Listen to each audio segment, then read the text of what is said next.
हर व्यक्ति के जीवन में एक न एक बार उसे संकटों का सामना जरूर करना पड़ता है। वह बात अलग है कि हर व्यक्ति अपने हिसाब से संकटों से निपट है। कई लोग इसे बहुत ही सरलता से हैंडल करते हैं तो कई घबरा जाते हैं। लेकिन जो लोग संकट काल में खुद को संभाल नहीं पाते और खुद को इससे निपटने के लिए असमर्थ समझते हैं, उनके लिए आचार्य चाणक्य की 5 बातों को जानना बहुत जरूरी हो जाता है।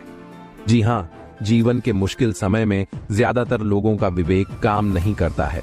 इसी कारण व्यक्ति को कई तरह की हानि का सामना करना पड़ता है। वहीं आचार्य चाणक्य ने हर व्यक्ति के कठिन समय में काम आने वाली कई बातों को बताया है कि विपत्ति के समय व्यक्ति को क्या करना चाहिए और किन बातों का ध्यान रखना चाहिए। तो आइए जानते हैं कौन कौन सी हैं वह बातें। धैर्य से काम ले।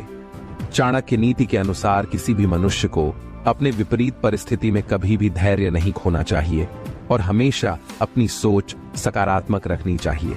सबसे महत्वपूर्ण बात कि जैसी भी परिस्थिति हो उस समय धैर्य ना खोए और शांति से अपना कार्य करते रहे और अपने अच्छे समय के आने का इंतजार करें।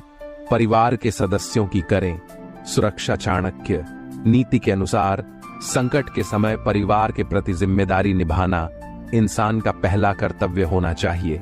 इसलिए जब भी परिस्थिति विपरीत हो, सबसे पहले अपने परिवार के सदस्यों की सुरक्षा का विशेष ध्यान रखें। संकट के समय अपने परिजनों का साथ निभाना चाहिए। धन की बचत का रखें ध्यान। व्यक्ति को हमेशा धन की बचत करनी चाहिए। कहा जाता है कि संकट के समय आपका सबसे बड़ा साथी धन ही होता है। जिस व्यक्ति के पास संकट के समय धन का अभाव होता है, उसके लिए संकट से निकल पाना बहुत कठिन हो जाता है। बनाएं ठोस रणनीति। कोई भी व्यक्ति जब संकटों से घिरता है तो उसे एक ठोस रणनीति बनाने की जरूरत होती है, क्योंकि जब आपके पास संकट से बाहर निकलने के लिए एक रणनीति तैयार होती है तो वह समय बहुत ही सरलता से निपट जाता है। साथ ही व्यक्ति एक चरणबद्ध तरीके से कार्य भी करता है। पहले से तैयार रहे, सावधान। आचार्य चाणक्य के अनुसार जब किसी व्यक्ति पर मुसीबतें आती हैं तो उसे बहुत सावधान रहने की जरूरत होती है, क्योंकि संकट के समय उसके पास न तो पर्याप्त अवसर होते हैं और न ही चुनौतियों से निपटने के लिए कोई साधन। इसीलिए अपने आप को पहले से ही तैयार रखना चाहिए, क्योंकि जरा सी चूक बड़ा नुकसान पहुंचा सकती है। इसलिए पहले से सावधान रहना बहुत ही जरूरी है। यह 5 लोग कितने भी वफादार हो, धोखा अवश्य देते हैं। दोस्तों, जीवन में कई बार कुछ ऐसे लोगों हमारे जीवन में आते हैं और वफादारी दिखावा करके धोखा दे देते हैं। तो दोस्तों ध्यान रखें, ये 5 लोग कितने भी वफादार क्यों ना हो, लेकिन ये धोखा अवश्य देते हैं। तो आखिर वे 5 लोग कौन से हैं, आइए समझते हैं। इस कहानी के माध्यम से एक बार माता पार्वती भगवान शिव के पास बैठी थी तो उन्होंने महादेव से पूछा कि प्रभु, इस पृथ्वी पर ऐसे कौन से 5 लोग हैं जो चाहे कितने भी वफादार हों लेकिन धोखा जरूर देते हैं, और जीवन भर साथ कौन निभाता है। फिर भगवान महादेव कहते हैं, हे पार्वती, आज मैं तुम्हें एक ऐसी कहानी सुनाता हूं जिसे आप समझोगे कि 5 प्रकार के लोग कितने भी वफादार हो मगर धोखा अवश्य देते हैं, और साथ ही यह भी समझोगी कि जीवन भर साथ कौन निभाता है। मगर मैं तुम्हें जो कहानी सुनाने जा रहा हूं उसको पूरा और मन से सुनना, और 2 ध्यान की बातें भी प्राप्त होगी। फिर माता पार्वती कहती है, प्रभु आप कहानी शुरू कीजिए। मैं आपको वचन देती हूं कि आप जो भी कहानी सुनाएंगे मैं कहानी को पूरा और मन से सुनूंगी। तो मित्रों, कहानी शुरू करने से पहले मेरा आप सभी से अनुरोध है, यदि आपने अभी तक हमारा चैनल सब्सक्राइब नहीं किया है तो आप हमारे चैनल को सब्सक्राइब करके बेल आइकन अवश्य दबा लें, जिससे हमारी हर वीडियो का नोटिफिकेशन सबसे पहले आप तक पहुंच सके और आप हमारी वीडियो से प्राप्त ज्ञान का अपने जीवन में लाभ उठा सके। तो चलिए कहानी शुरू करते हैं। भगवान शिव कहते हैं, हे पार्वती, एक बार की बात है, एक राजा और उसका मंत्री दोनों बहुत बड़ी मुश्किल में थे, क्योंकि दोनों के कोई बेटा नहीं था। दोनों की एक ही मुश्किल उन दोनों को एक दूसरे के और करीब ले आई थी। वह दोनों एक दूसरे के साथ खुश रहते थे। दोनों अलग अलग केवल कभी कभार ही रहते थे। जहां राजा रहता था वहीं उसका मंत्री भी रहता था, और जहां पर मंत्री रहता था वहां पर राजा रहता था। वही समय धीरे धीरे गुजरता गया। फिर एक दिन सुबह को राजा और मंत्री दोनों जंगल में शिकार करने के लिए गए। वहां उनको एक साधु मिल गया। उस साधु के पास आग के पास में एक कुकड़ू बैठा हुआ था। राजा और मंत्री को ऐसा लगा जैसे वह पूजा कर रहा है, क्योंकि उन दोनों की तरफ उसने बिल्कुल भी नहीं देखा था। वह साधु को देखकर राजा अपने मंत्री से कहने लगा, चलो चलकर इस साधु से बात करते हैं। हो सकता है कि साधु से मिलने के बाद में हमारा कुछ काम हो जाए। हमारे घर में पुत्र की किलकारियां गूंजने लगे। भगवान शिव कहते हैं, हे पार्वती। इस प्रकार राजा और मंत्री उस साधु से मिलने के लिए उसके पास गए। दोनों ने साधु के सामने बैठकर उनको प्रणाम किया और अपना दुख उस साधु को बताया। वो दोनों साधु से कहने लगे, हम दोनों के कोई संतान नहीं है। सिर को नीचे झुकाए हुए वह साधु कहने लगा, राजा और मंत्री, तुम दोनों दुखी बिल्कुल मत हो। मैं तुम्हें 2 आम देता हूं। यह आम अपने साथ लेकर जाओ और आप दोनों अपनी अपनी पत्नी को खिला देना।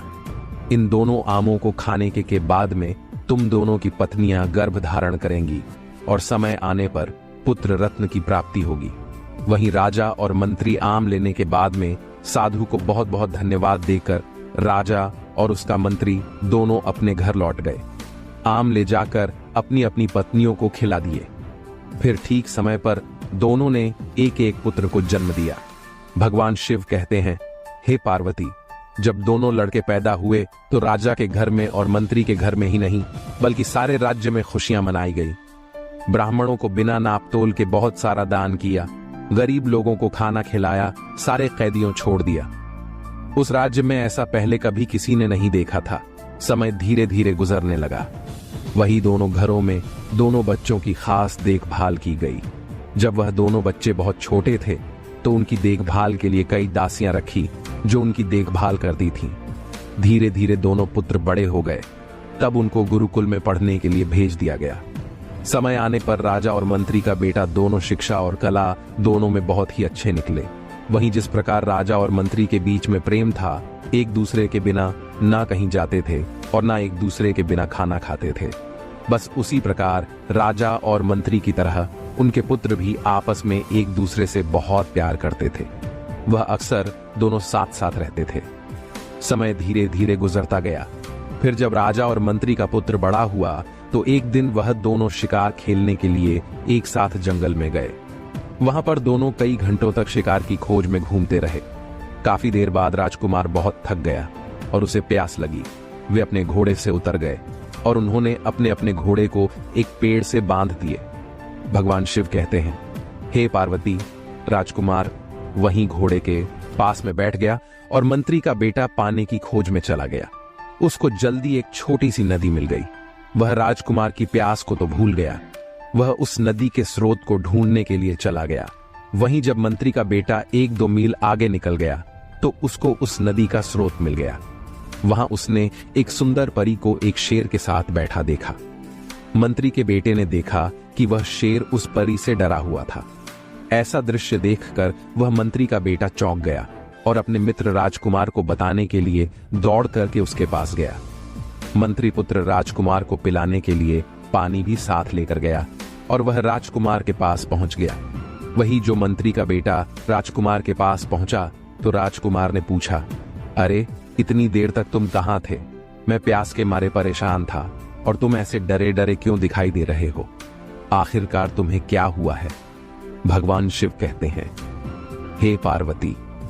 फिर मंत्री का बेटा बोला, कुछ नहीं हुआ। तो राजकुमार बोला, तुम मुझसे से कुछ छुपा रहे हो। तुम्हारा चेहरा बता रहा है कि तुम्हारे साथ में कोई घटना अवश्य घटित हुई है। फिर तो राजकुमार की बात सुनकर मंत्री का बेटा कहने लगा कि मैंने एक सुंदर लड़की को देखा है। वह शेर के पास बैठी हुई थी और वह शेर उस लड़की से बहुत डरा हुआ था, क्योंकि उस लड़की की सुंदरता के जादू ने उस शेर को अपने बस कर लिया है। भगवान शिव कहते हैं, हे पार्वती। फिर उस मंत्री के लड़के की बात सुनकर वह राजकुमार कहने लगा, अगर वह लड़की इतनी सुंदर है तो मैं भी ऐसी लड़की को देखना चाहता हूं। तुम एक काम करो, मुझे उस लड़की के पास अभी लेकर चलो। वहीं मंत्री का बेटा एकदम से राजी हो गया और फिर दोनों उस लड़की की तरफ चल दिए। फिर नदी के स्रोत के पास जाकर उन दोनों ने देखा कि शेर उस परी की गोद में सिर रखकर सो रहा है। तो मंत्री का बेटा बोला, तुम डरो मत, जब तक शेर सोया हुआ है तब तक हम उतनी देर में उस लड़की को पकड़ लेते हैं। वह दोनों उस लड़की के और करीब चले गए। वहीं मंत्री के बेटे ने शेर का सिर उठाया और उसे जमीन पर लिटा दिया, जबकि राजकुमार ने उस लड़की को पकड़ा, क्योंकि वह उस लड़की पर मोहित हो गया था और उसको साथ लेकर वहां से चल दिया। अपने मित्र मंत्री के बेटे से कहा, मैं इस परी को लेकर जा रहा हूं, तुम मेरा पीछा मत करना। भगवान शिव कहते हैं, पार्वती। फिर जब शेर जगता है तो वहां पर मंत्री के बेटे के अलावा किसी और को ना दे देख कर कहता है, वह परी कहां गई? तो मंत्री का बेटा कहता है, मेरा दोस्त उस परी को लेकर गया। तो शेर बोला, तुम्हारा दोस्त? तुम उसको अपना दोस्त कहते हो, जो परी को लेकर के चला गया और तुमको मरने के लिए मेरे पास में छोड़ गया है। वह तुम्हारा मित्र नहीं, वह तुम्हारा सबसे बड़ा दुश्मन है। हमेशा ध्यान रखना, कभी भी कोई सच्चा दोस्त इस तरीके से अपने दोस्त के साथ ऐसा नहीं करता है जैसे तुम्हारे दोस्त राजकुमार ने तुम्हारे साथ में किया है। स्वयं तो परी को लेकर चला गया और तुम्हें मेरे पास में मरने के लिए छोड़ गया। वह तुम्हारा दोस्त नहीं बल्कि दुश्मन है। अब मैं तुम्हें सच्चे दोस्त की एक कहानी सुनाता हूं कि आखिरकार सच्चे दोस्त कैसे होते हैं और कौन से लोग ऐसे होते हैं जो धोखेबाज होते हैं। भगवान शिव कहते हैं, हे पार्वती। शेर कहने लगा, एक बार की बात है, 3 मित्र थे। एक राजकुमार था, दूसरा ब्राह्मण था और तीसरा बड़ई था। इन तीनों के पास में अपनी अपनी खास चतुराई थी। राजकुमार मुश्किल से मुश्किल और पेचीदा से पेचीदा मामलों को बहुत जल्दी सुलझा देता था। वहीं जो दूसरा ब्राह्मण मित्र था वह मरे हुए आदमी को जिंदा कर सकता था। और तीसरा मित्र बड़ई, वह चंदन की लकड़ी का एक ऐसा घर बना सकता था जो उसके मालिक के कहने पर कहीं भी जा सकता था।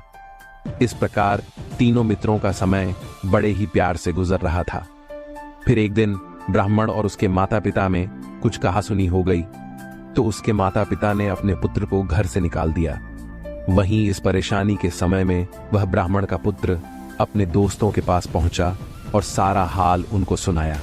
वह कहने लगा, तुम दोनों मेरे मित्र हो, मैं यह चाहता हूं कि तुम मेरे साथ कहीं दूर देश को चलो। हम तीनों मिलकर कहीं दूर चलते हैं। वहीं ब्राह्मण की बात सुनकर उसके मित्र राजकुमार और बढ़ई वो दोनों भी राजी हो गए और तीनों देश छोड़ करके वहां से कहीं और चल दिए। भगवान शिव कहते हैं, हे पार्वती, कहानी पर गौर रखना। जिस समय राजकुमार बढ़ई और वह ब्राह्मण तीनों रास्ते में जा रहे थे तो राजकुमार किसी वजह से रुक गया, पर बढ़ई और ब्राह्मण आगे चलते रहे।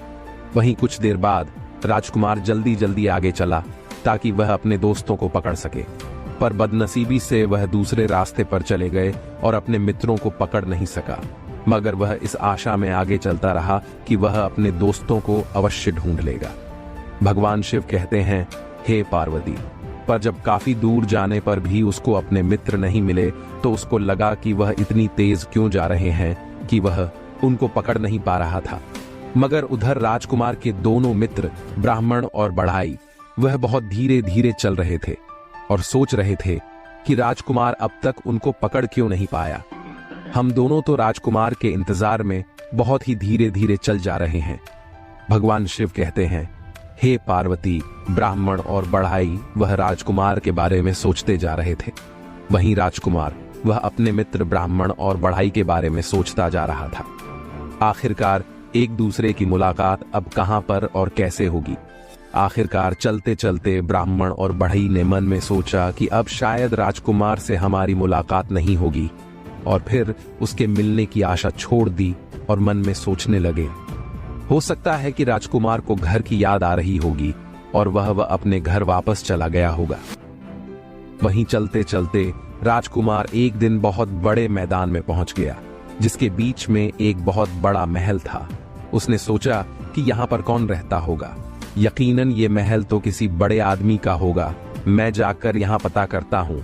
भगवान शिव कहते हैं, हे पार्वती, इधर राजकुमार अपने मित्रों की तलाश में घूम रहा था और उधर वह ब्राह्मण और बढ़ई अपने मित्र राजकुमार की तलाश में दर दर भटक रहे थे।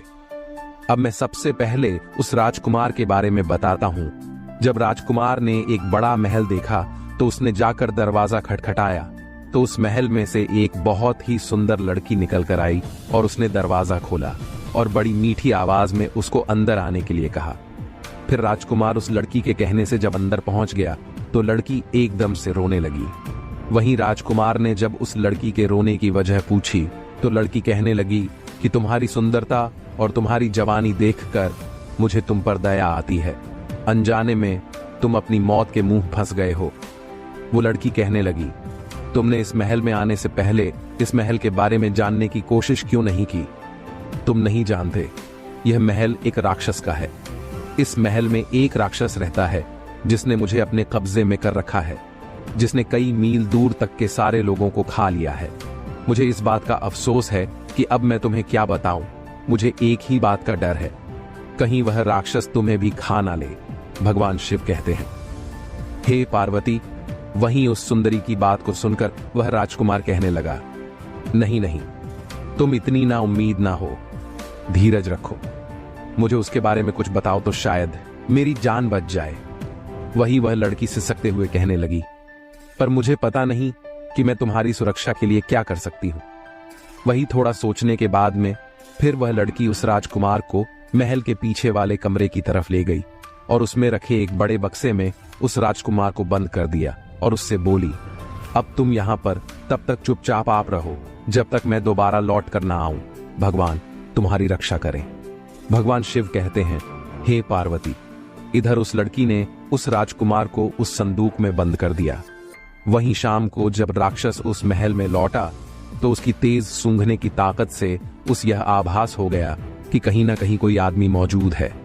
फिर उसने उस लड़की से पूछा, क्या तुम्हारे अलावा इस महल में कोई और भी व्यक्ति है? वो कौन है? जल्दी से मुझे बताओ, मुझे बहुत जोर की भूख लगी है। भगवान शिव कहते हैं, हे पार्वती। वहीं शेर आगे कहता है कि वह लड़की कहने लगी, लगता है आज तुम्हारी तबीयत ठीक नहीं है, यहां पर कोई व्यक्ति नहीं आया। वह लड़की राक्षस से कहने लगी, तुम क्या समझते हो यहां आने की कोई हिम्मत करेगा जो सारी दुनिया के लिए यह भयानक जगह है? फिर उस लड़की की बात सुनकर वह राक्षस चुप हो गया। शेर आगे कहता है, उस स्त्री ने देखा कि उसके शब्दों का असर उस राक्षस पर हो गया है तो उस लड़की की हिम्मत और बढ़ गई। फिर उसको उससे मजाक सुझा तो उसने उससे उसकी जिंदगी के बारे में और कुछ जानना चाहा। वहीं वह लड़की राक्षस कहने लगी, तुम मुझे रोजाना इस महल में अकेला छोड़ जाते हो और जब तुम चले जाते हो तो मुझे यह भी पता नहीं होता है कि तुम कब वापस लौटोगे। कभी कभी मुझे लगता है कि शायद तुम कभी वापस नहीं लौटोगे और तब मैं सोचती हूं कि मैं किधर जाऊंगी, मेरा क्या होगा। तुम्हारी वजह से लोग मुझसे नफरत करते हैं तो मुझे लगता है कि किसी दिन वह मुझे मार देंगे। तो बताओ, क्या मुझे डरने की जरूरत नहीं है? तो राक्षस कहने लगा, प्रिय रो मत, तुम्हें डरने की कोई जरूरत नहीं है क्योंकि मैं कभी नहीं मारूंगा। तो वह लड़की कहने लगी, ऐसा कैसे हो सकता है कि तुम कभी नहीं मरोगे या तुम्हें कोई नहीं मार सकता है? तो वह राक्षस अपने गुप्त राज्य को बताते हुए उस लड़की से कहने लगा, देखो, महल के सामने एक खंभा है, मेरे प्राण उस खंभे में बसे हुए हैं। जब तक यह खंभा नहीं टूटेगा तब तक मैं नहीं मर सकता हूं, मुझे कोई नहीं मार सकता है। पर इस बात को मेरे अलावा कोई नहीं जानता कि मेरे प्राण इस खंभे में हैं। इस खंभे के टूटने से ही मेरी मौत हो सकती है। भगवान शिव कहते हैं, हे पार्वती। शेर आगे कहता है, जब अगली सुबह होती है और जब राक्षस महल से बाहर चला जाता है तो वह लड़की उस राजकुमार को संदूक से आजाद कर देती है और उस राक्षस की गुप्त बात उस राजकुमार को बता देती है कि इस राक्षस को मारने का तरीका का एक ही है कि तुम जल्दी से इस खंभे को तोड़ दो, क्योंकि उस राक्षस के प्राण इस खंभे में बसे हुए हैं। यदि यह खंभा टूट जाएगा तो राक्षस की मृत्यु तुरंत हो जाएगी और तुम और हम दोनों फिर आजाद हो जाएंगे। वहीं उस लड़की की बात सुनकर राजकुमार बहुत खुश हुआ और बोला, तुम चिंता मत करो, यह बहुत ही अच्छा समय है जब राक्षस बाहर गया हुआ है। मैं खंभे को तोड़ देता हूं और उस राक्षस को अभी मार देता हूं। फिर राजकुमार खए के पास गया और उसने खंभे को मार मार कर तोड़ दिया। जब तक उस खंभे के सैकड़ों टुकड़े नहीं हुए तब तक वह शांति से नहीं बैठा। ऐसा लग रहा था कि राजकुमार की हर चोट सीधी राक्षस पर पड़ रही थी, क्योंकि जैसे ही खंभे को मारता था वह राक्षस बहुत जोर से चिल्लाता था। वही जब खंभा टूटकर गिर गया तो राक्षस भी मर गया। अब राजकुमार उस लड़की के साथ उस महल में रहने लगा। वहीं आसपास के लोगों ने उस राजकुमार का धन्यवाद किया क्योंकि उसने राक्षस को मार दिया था। फिर उसके बाद में उस देश में शांति और खुशहाली छा गई क्योंकि राक्षस मर चुका था और आसपास की जमीन में फिर से खेती होने लगी। गांव बसने लगे। वातावरण में लोगों की हंसी और संगीत गूंजने लगे। भगवान शिव कहते हैं, हे पार्वती। वहीं शेर आगे कहता है कि सच्ची खुशी हमेशा के लिए नहीं रहती है। फिर एक दिन वह लड़की अपने घर की एक खिड़की के सामने अपने बाल संवार रही थी। बाल संवार कर कंघी उसने खिड़की की दीवार पर रख दी। तब तक एक कौवा वहां पर आ गया और उस कंघी को लेकर उड़ गया। वह उसको बहुत दूर समुद्र के पास ले जाकर उस कंघी को पानी में गिरा दिया। वहीं उस कंघी को एक बड़ी मछली ने निगल लिया और इस मछली को इत्तेफाक से एक मछुआरे ने पकड़ लिया। मछुआरे ने देखा कि मछली बहुत बड़ी थी, इसलिए उस मछुआरे ने उस मछली को राजा के महल में राजा के खाने के लिए भिजवा दी। भगवान शिव कहते हैं, हे पा। शेर ने आगे कहा कि जब रसोइया मछली साफ कर रही थी तो उसको उसके पेट में एक कंघी मिली। उसको यह बड़ा अजीब सा लगा। फिर वह कंघी को लेकर उस राजा के पास गया। वही राजा ने जब वह कंघी देखी तो उसने उसके मालिक से मिलने की इच्छा प्रकट की और राजा ने चारों तरफ अपने आदमी भेजे और कहा, उस कंघी वाली लड़की का पता करके आओ, यह कौन है और मुझे बताओ।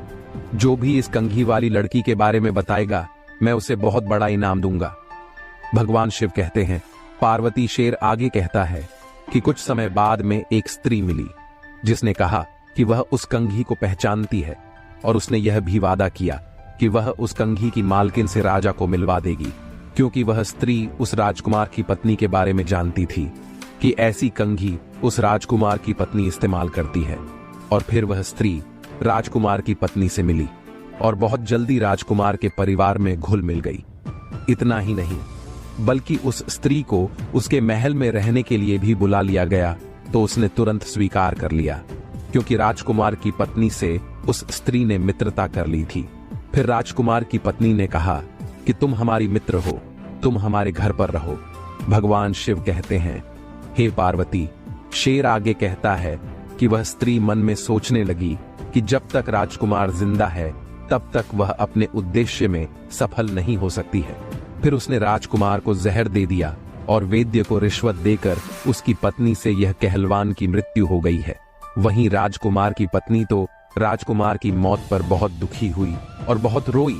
उसके इतना दुखी होने पर लोगों को लगा कि अब तो यह मर ही जाएगी, पर उसने उसकी लाश को नहीं छोड़ा। उसने उसको एक मजबूत बक्से में बंद करके अपने कमरे में रख लिया और उस लाश के सहारे रहने लगी। भगवान शिव कहते हैं, हे पार्वती। एक दिन उस राजकुमारी को एक बात याद आती है जो उसके पति राजकुमार ने उसे बताई थी। उसने कहा था कि मेरे 2 मित्र ऐसे हैं जिनकी मैं खोज कर रहा था।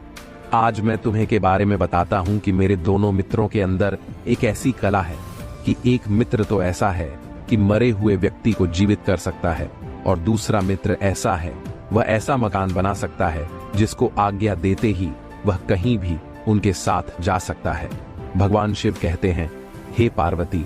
वही शेर आगे कहता है, फिर तो उस राजकुमारी को आशा जगने लगी और मन में सोचने लगी कि मैं अपने पति राजकुमार के उन दोनों मित्र जो ब्राह्मण और बढ़ई को अवश्य ढूंढ के रहूंगी, जिससे मेरे पति को वह जिंदा कर सके। और फिर वहां से वह राजकुमारी अपने पति राजकुमार के दोनों मित्र ब्राह्मण और बढ़ई को ढूंढने के लिए वहां से निकल पड़ती हैं। राजा द्वारा भेजी गई स्त्री को जैसे ही मौका मिलता है वह उस राजकुमारी से कहने लगती है, तुम इस महल को छोड़ दो और हमारे साथ चलो। तुम्हारी सब समस्या का समाधान हो जाएगा और तुम्हें शांति मिलेगी। फिर तो राजा के द्वारा भेजी हुई स्त्री की बात सुनकर राजकुमारी उसकी बात मान ले है।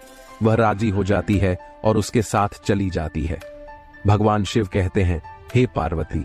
अपने घर आते ही राजा के द्वारा भेजी हुई स्त्री ने राजा को खबर भिजवा दी कि वह अपने उद्देश्य में सफल हो गई है। फिर राजा उस राजकुमारी से मिलने के लिए आया और उस राजकुमारी को जबरदस्ती अपने महल में ले गया और उस राजकुमारी से राजा ने प्रार्थना की कि वह उसके साथ में उसकी रानी बनकर रहे। वहीं राजा की बात सुनकर उस लड़की ने कहा कि मैं तुम्हारे साथ शादी तो कर लूंगी, पर मुझे 6 महीने का समय चाहिए, क्योंकि मुझे पंडित ने ऐसा कहा है कि 6 महीने से पहले तुम्हारे लिए शादी करना अशुभ है। इसीलिए आप मुझे 6 महीने का समय दे दो, उसके बाद में मैं तुम्हारी रानी बनकर रहूंगी। वहीं राजा उस राजकुमारी की बात सुनकर बहुत खुश होता है और उस दिन का इंतजार करने लगता है कि 6 महीने पूरे हो जाएं। और वह राजकुमारी को अपनी रानी बनाकर अपने महल में रख सके। भगवान शिव कहते हैं, हे पार्वती, उस राजकुमारी के लिए एक छोटा सा महल सड़क के किनारे बनवा दिया। वहीं इस महल में वह राजकुमारी अकेली रहती थी। इसी बीच वह राजकुमारी भगवान से हमेशा प्रार्थना करती थी कि उसके पति राजकुमार, जिसकी मृत्यु हो गई थी और उसकी लाश को उसने संदूक के अंदर बंद कर दिया था, उसके 2 मित्र थे, एक बढ़ई और एक ब्राह्मण। भगवान से हर रोज यही प्रार्थना करती थी कि मेरे पति राजकुमार के दोनों मित्र ब्राह्मण और बढ़ई से उसकी मुलाकात हो जाए, जिससे वह अपने पति के मित्रों द्वारा अपने पति राजकुमार को जीवित कर सके और राजा से शादी करने से बच जाए। भगवान शिव कहते हैं, हे पार्वती, शेर आगे कहता है, फिर वह राजकुमारी हर जगह पर पूछताछ करती थी कि उसके पति के दोनों मित्र किसी ने देखे हो, और हमेशा अपनी निगाहें महल की खिड़की पर ही रखती थी ताकि उसके पति के दोनों मित्र ब्राह्मण और बढ़ई यदि कभी उस रास्ते से होकर गुजरे तो उसकी मुलाकात हो जाए। वही समय धीरे धीरे गुजरता गया और 6 महीने पूरे होने में भी कुछ ही दिन बाकी रह गए। तभी एक दिन उस राजकुमारी ने 2 आदमी अपने घर की तरफ आते हुए देखे और उनसे पूछा कि आप लोग कौन हैं और कहां से आए हैं। तो वह दोनों व्यक्ति कहने लगे, हम लोग यात्री हैं और काफी यात्रा करने के बाद यहां तक पहुंचे हैं। हम तुम्हें अपनी पीड़ा क्या बताएं। हमारा एक मित्र राजकुमार था जो कहीं पर खो गया है। हम दोनों उसी को ढूंढते घूम रहे हैं। फिर तो वह राजकुमारी कहने लगी, आप दोनों अंदर आइए, थोड़ा आराम कीजिए, फिर मुझे अपने खोए हुए दोस्त के बारे में कुछ बताइए। शायद मैं आपके खोए हुए मित्र को ढूंढने में आपकी कुछ सहायता कर सकूं। भगवान शिव कहते हैं, हे पार्वती। फिर वह शेर आगे कहता है, उस राजकुमारी की बात को सुनकर वह ब्राह्मण और बढ़ई दोनों महल के अंदर चले गए और उन दोनों मित्रों ने अपने मित्र राजकुमार के बारे में उस राजकुमारी को सारी कहानी सुनाई। तो वह समझ गई कि यह दोनों यात्री मेरे पति के मित्र हैं, जिनमें से एक ब्राह्मण है और दूसरा बढ़ई है। फिर वह राजकुमारी भगवान को धन्यवाद करने लगी और उस ब्राह्मण और बड़ी से कहने लगी कि मुझे अफसोस है कि तुम्हारा मित्र राजकुमार अब इस दुनिया में नहीं है, वह तो मर चुका है। फिर उस राजकुमारी की बात सुनकर वह ब्राह्मण कहने लगा, आप उसकी चिंता ना करें, मैं अपने मित्र राजकुमार को जिंदा कर दूंगा।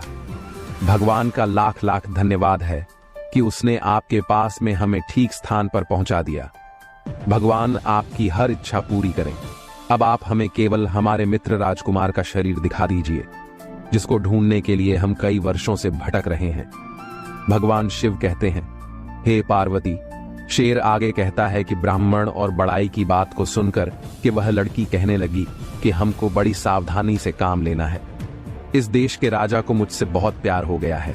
मेरी प्रार्थना पर वह शादी के लिए 6 महीने तक मेरा इंतजार करेगा और 6 महीने पूरे होने वाले हैं और 6 महीने पूरे होते ही वह मुझको यहाँ से ले जाएगा। हम लोगों को बहुत ही सावधानी से काम करना है, क्योंकि राजा ने मेरे चारों तरफ बहुत सारा पहरा लगा रखा है, क्योंकि इस महल के अंदर कोई नहीं आता है। मैं अकेली रहती हूँ और जो कुछ भी यहाँ पर होता है ये पहरेदार जाकर राजा को सब बता देते हैं। मुझे पूरा यकीन है कि आप दोनों का यहाँ होना भी राजा को पता चल गया होगा, इसीलिए बहुत ही सावधानी से काम करना है, अन्यथा मैं तुम दोनों की मुलाकात तुम्हारे मित्र राजकुमार के मरे हुए शरीर से नहीं करवा पाऊंगी। राजकुमारी उन दोनों मित्रों से कहने लगी, अब हमें यह सोचना है कि इस महल से बाहर कैसे निकले। तो बढ़ई कहने लगा, आप चिंता मत कीजिए, अगर आप मुझे जरा चंदन की लकड़ी का टुकड़ा लाकर दो तो मैं उससे एक ऐसा महल बना दूंगा जो उसके मालिक की इच्छा पर कहीं भी उड़कर जा सकेगा। फिर उस बढ़ई की बात सुनकर वह राजकुमारी कहने लगी, ठीक है, मैं देखती हूँ। इस समय उस लड़की ने एक दूत को राजा के महल की तरफ एक संदेश लेकर भेजा और कहा, मैंने आपसे शादी करने का फैसला किया है। हमारी शादी का दिन पास आ रहा है। यदि आप मुझसे खुश हैं तो आप मेरे लिए 300 मण चंदन की लकड़ी भिजवा दें। वहीं राजकुमारी का संदेश पाकर राजा ने तुरंत उसकी बात मान ली और उस राजकुमारी के महल में 300 मण चंदन की लकड़ी भिजवा दी और बढ़ई ने उसका मकान बनाना शुरू कर दिया। जब मकान बनकर तैयार हो गया तो लड़की ने राजा को एक और संदेश भेजा। उसमें बताया कि राजा, हमारी शादी का दिन अब पास आ रहा है। तो आप मेरी भाभी और ननद को यहाँ तुरंत आने की इजाजत दें। मैं अपनी शादी के बारे में अपनी भाभी और ननद से कुछ सलाह लेना चाहती हूँ। राजकुमारी की प्रार्थना मान ली और जैसे ही वह दोनों स्त्रियां उस लड़की के पास में चंदन के मकान में पहुंची, वैसे ही बढ़ाई ने उस मकान को राक्षस के मकान के पास जाने के लिए कहा तो मकान उड़कर उस राक्षस के महल के पास पहुंच गया, जहां पर बंद संदूक में राजकुमार का मृतक शरीर सुरक्षित था। भगवान शिव कहते हैं, हे पार्वती। शेर आगे कहता है कि जैसे ही राजकुमारी ब्राह्मण को राजकुमार की लाश के पास ले गई और ब्राह्मण ने जैसे ही अपने मित्र की लाश को छुआ, वैसे ही वह राजकुमार जिंदा हो गया और फिर सब लोगों में खुशी की लहर दौड़ गई। वहीं राजकुमार की शादी उस राजकुमारी से कर दी गई। बाद में पता चला कि वह तो उस समय के एक बहुत बड़े ताकतवर राजा की बेटी थी। वहीं राजकुमार के दोनों मित्र बड़ और ब्राह्मण उनकी शादी भी राजकुमारी की ननंद और भाभी से करवा दी। इस प्रकार सभी लोग राक्षस के महल में बहुत दिनों तक खुशी खुशी रहने लगे। फिर अंत में शेर ने अपनी कहानी खत्म करते हुए मंत्री के बेटे से कहा, जैसे वह ब्राह्मण और बढ़ई उस राजकुमार के मित्र थे, वैसे ही सच्चे मित्र हो हैं। और तुम अपने साथी राजकुमार की तो बात मत करो, जो खुद तो परी को लेकर चला गया और तुमको मेरे पास में मरने के लिए छोड़ गया। वहीं शेर अंत में उस मंत्री के बेटे से कहने लगा, हमेशा जीवन में ध्यान रखना, इस संसार में 5 प्रकार के ऐसे मित्र भी होते हैं जो वफादार होते हुए भी धोखा अवश्य देते हैं। फिर वह मंत्री पूछने लगा, आप मुझे अवश्य बताइए, ऐसे कौन से 5 मित्र होते हैं जो वफादार होने पर भी धोखा अवश्य देते हैं? तो शेर कहने लगा, नंबर 1, घुमा फिराकर बात करने वाले लोग। बहुत से लोग ऐसे होते हैं जो घुमा फिराकर बात करते हैं। ऐसे लोगों के मन में चोर होता है। ऐसे लोगों पर भरोसा करना आपको मुश्किल में डाल सकता है, इसलिए ऐसे मित्रों से हमेशा दूरी बनाकर रखनी चाहिए। नंबर 2, बहानेबाज लोग। कुछ लोग ऐसे होते हैं जो खुद का काम निकलने के बाद आपको नजरअंदाज कर देते हैं। जैसे आपका मित्र उस परी को लेकर चला गया और आपको नजरअंदाज कर दिया। ऐसे लोगों से जब आप मदद मांगते हैं और उम्मीद करते हैं तो ऐसे मित्र हमेशा धोखा देते हैं। ऐसे लोगों से हमेशा पीछा छुड़ाने में ही भलाई है। ऐसे मित्रों से हमेशा बचकर रहना चाहिए। नंबर 3, समय पर काम आने वाले लोग। व्यक्ति को जब सबसे ज्यादा मित्र की जरूरत होती है और तब वह मित्र आपका साथ ना दे तो समझ लो वह आपका शुभ चिंतक नहीं है और ऐसा मित्र कभी भी आपको मुसीबत में डाल सकता है। ऐसा मित्र हमेशा केवल अपने बारे में सोचता है, जैसा कि आपका मित्र राजकुमार ने सोचा। इसीलिए समझदारी इसी में है कि ऐसे मित्रों से दूरी बनाकर रखनी चाहिए जो समय पर काम ना आए। नंबर 4, झूठ बोलने वाले लोग। झूठ बोलने वाला व्यक्ति अक्सर अपने मुंह को छुपाता है, आंखों में आंखें डालकर बात नहीं करता है, और जब आप उसकी आंखों में आंखें डालकर बात करते हैं तो उसकी आंखों के अंदर गहराई रहती है। ऐसा लगता है जैसे किसी लंबी सोच में हो और बात बनाने की कोशिश कर रहा हो। और जो व्यक्ति झूठ बोलता है वह अपनी नाक को बार बार छूता है और अपने चेहरे को हाथों से लगाए रहता है। जो व्यक्ति झूठ बोलता है उसकी आवाज में बदलाव आ जाता है। जो व्यक्ति झूठ बोलता है उसके चेहरे और हाथ पर पसीना आ जाता है। यदि कभी भी मित्र के अंदर झूठ बोलने वाला लक्षण होता है तो हमेशा ऐसे मित्र से दूरी बनाकर रखनी चाहिए। नंबर 5, स्वार्थी लोग। जो मित्र स्वार्थी होते हैं वो अपना थोड़ा सा भी वक्त आपके ऊपर खराब नहीं करना चाहते हैं। उन्हें बस अपने काम से मतलब होता है और अपना काम निकलते ही यह आपसे किनारा करने लगते हैं। अगर दोबारा कभी काम पड़ा तो यह आपके पास फिर से आ जाते हैं और काम होने पर निकल जाते हैं।